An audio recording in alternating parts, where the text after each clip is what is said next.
Earlier this week, Apple had their earnings call and they reported their best quarter of all time with $143 billion of revenue in that 3-month span.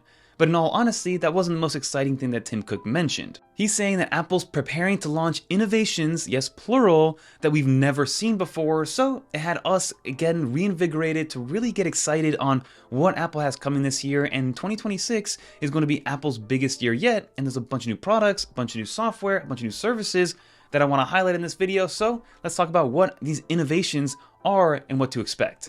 Let's get into it. But now if you enjoy videos like this one where we go over all things Apple, definitely consider subscribing to the channel and help us on the road to 1 million subscribers by the end of the year. So again, Tim Cook gave us a huge reason to get excited for 2026, and what's really important about what Tim Cook said during this earnings call is that, again, CEOs normally don't overpromise anything, so when they start to say never before seen innovations, of course everybody's ears start to perk up and we start to listen. Especially with Apple. Historically, Apple always underpromises so they can overdeliver. They've never really come out to say never before seen innovations. They never really overpromised the world, because then at the end of the day, our expectations will be too high and we'll get kind of bummed out about exactly what's coming out. So Apple, for the first time really in a long time, is setting those expectations higher rather than keeping them low, and hopefully they still over-deliver on that overpromise. And the reason Apple is kind of set to be able to make these innovations and make this promise in 2026 is because, again, they had that record quarter with $143 billion of revenue, which is an insane number. Also, they have a massive install base, one of the biggest install bases for software updates to date. Even though people have complained about Liquid Glass and iOS 26, they're having their biggest install overall with all their iPhone devices. And of course, you have the iPhone dominance. The iPhone makes up over half of that $143 billion of revenue, so they'll be ready to go when it comes to launching a brand new iPhone product. And now let's talk about probably the top 3 innovations that I'm expecting here and we are all expecting in 2026, with the first one being a brand new iPhone category that we've spoken about in the past. I'm not going to go into too big a detail with the iPhone Fold, but this iPhone Fold, the iPhone Ultra, whatever Apple's going to call it, is going to be something brand new to the Apple lineup. And if it's anything like Apple's done before, again, they usually wait a while before getting into brand new product categories because they want to let other people tinker. They want to let other companies kind of go through trial and error before Apple really goes in and masters both the hardware and the software associated with a product like a foldable iPhone. Again, the biggest rumor with this folding iPhone in terms of what kind of technology they're going to be using is that it's going to be the first creaseless foldable design that we've seen so far. We've seen people like Samsung with their crease, which has gotten better over every iteration, but that crease is definitely still there. I own a Fold 7 and you can definitely see the crease, especially when it hits the correct lighting. And then you have Motorola with their Razr with their teardrop design, which really helped out with the creaseless kind of look, but the crease is also still there because it's constantly folded. Apple's set to debut the first crease-free design, which is something that I'm very excited to see. It's supposed to be kind of a passport style because, again, they want to have the most amount of screen real estate be used, especially when watching video. And again, Apple isn't trying to make a foldable iPhone, they're trying to make the first foldable that feels like an iPhone and fits into that ecosystem. And I'm also very curious to find out exactly what they're going to be doing with the inner display in terms of software. Is it when it's folded, you get iOS, when you open it up, you get iPadOS?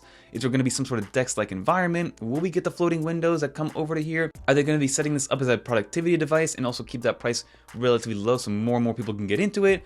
Or is it going to be more Vision Pro-y and be more of a novelty device where it's beautiful tech, it's beautiful hardware, it's beautiful software, but the price point is going to be just too inaccessible for most people? Let's see exactly how Apple really forms this over time, but the iPhone Foldable is definitely part of those innovations that Tim Cook has mentioned.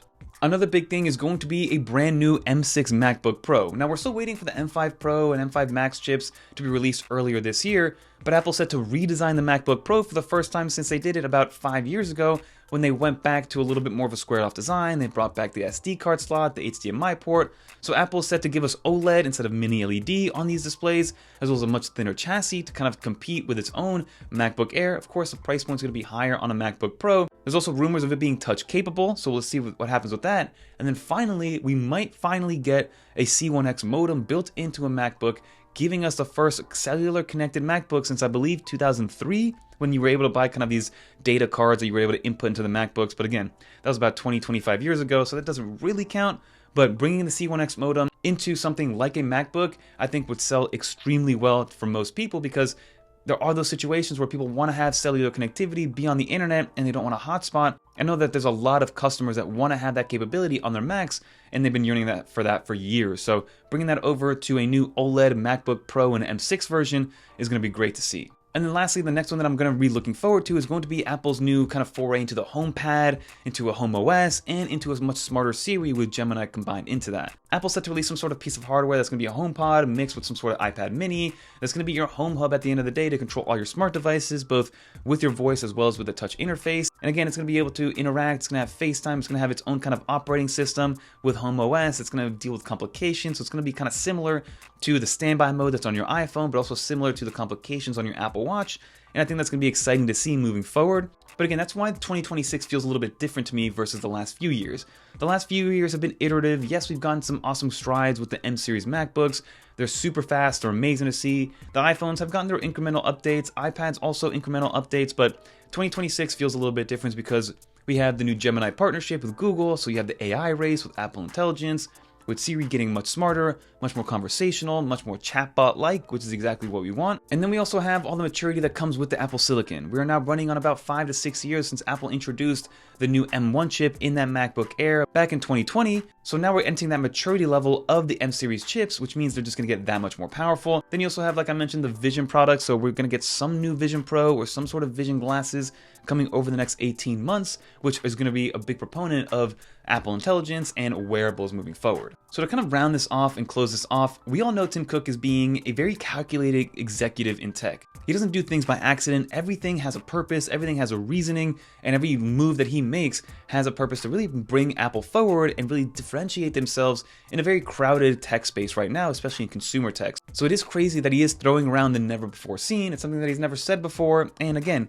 he is now setting the expectation up here as opposed to in years past, kind of not really saying anything, keeping it low, and then whatever happens, happens. So even if just one of these products lands in 2026, it could be a game changer for Apple moving forward. I'm most excited for the iPhone Fold, and then everything else will kind of trickle around it. I'm just excited to see what they do with it at the end of the day, and what kind of product it's going to be in this product category. But that'll do for this video. I just kind of wanted to keep everybody up to date on what's going on in the Apple world, especially with this new earnings call. A lot of money was made for Apple, and now it's time for Apple to put those dollars to work, innovate with R&D, and see exactly what we get from a consumer product moving forward.